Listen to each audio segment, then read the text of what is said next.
Radio medium Lorrie here, tuning into Spirit for my special guest, Lorrie. Welcome, Lorrie. Hi there, Lorrie. How are you doing? I'm doing great. Thanks for calling in tonight. By the way, where are you calling in from? I'm from Vancouver, Canada. On your left side, I get a maternal figure who happens to be there. She shows me a couple things, okay? She is very close to you right now. She also shows me that she's spent some time surrounded by her family before she transitioned. I feel like she was being supported by all of her family around her. I feel like there's lots of, even some grandchildren there, if not great-grandchildren. Is that correct? Yes. Okay, all right. Mm-hmm. So I am connected with her. Was she in some sort of hospital-like environment? Because I feel like she's in that bed area. You know, she's in bed. Well, she had a stroke, so she was in hospital for 3 days.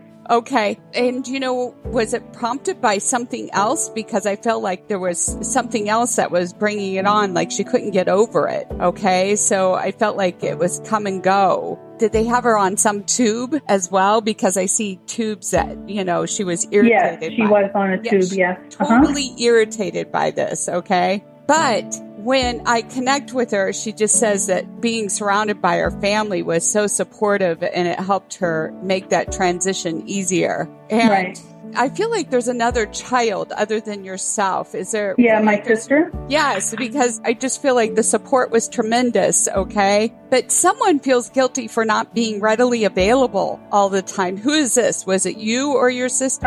Probably me, yeah. Yeah, do you feel some sense of guilt because of not being readily available all the time for her? I feel like you were there towards the end, correct?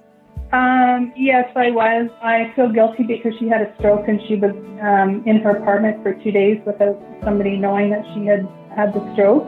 Right. So I feel guilty. I feel guilty about that. Guilty about that. And don't, okay? She's in a good place right now. And the reason I want to say this is because she shows me that all this stuff, even though I showed you and kind of painted this picture of how the transition seemed to be difficult, she stands in a field of flowers. You know, good. Like a garden to me. And I feel like she's a very spiritual woman, incredibly connected. So to me, that's her heaven with all these flowers around her. Yeah, I do meditation and I go into a garden and I try to connect with her. So flowers are her thing. Oh, beautiful. All right. So I'm just confirming. And I feel like she's, if not spiritual, there's a very religious kind of connection there too. And I feel like there's some resistance to make the connection, you know, on some level still with me, even though she's there, if that makes sense. Well, she wasn't until the end, I don't think. What, with the religion? Yeah. Mm-hmm. Okay. And she turns around, though, and flashes me a great smile.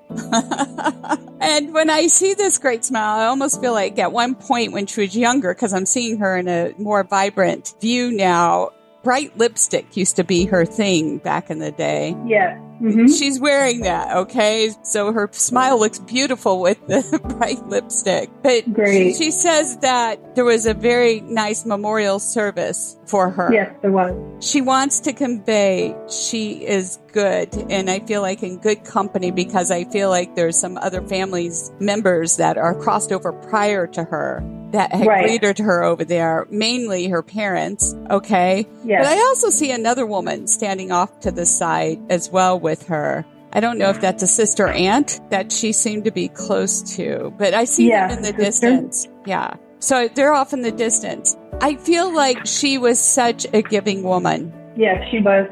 Contribute a lot of time and effort to people and just did not know a person who was not a friend. That's how I sense your mom. Loves you so much. Loves you so much, okay? And you've obviously already made that connection with her without me even doing this. Well, I have a hard time I hold a picture and I go into meditation every day about 20 minutes and I try to connect with her. I haven't really learned. I would like to get a sign from her that I am connecting with her, though. So I don't know what I have to do that. Well, you just did here. Right.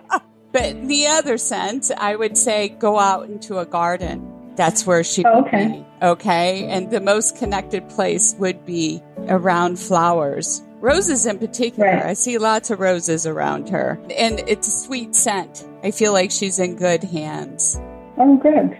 Thank you for calling in, Lorrie. Thank you for allowing me to visit with you and your mom. And thank you very much. If you would like to tune into Spirit, go to radiomediumlorrie.com where you can sign up to be my guest, and remember to subscribe to the show.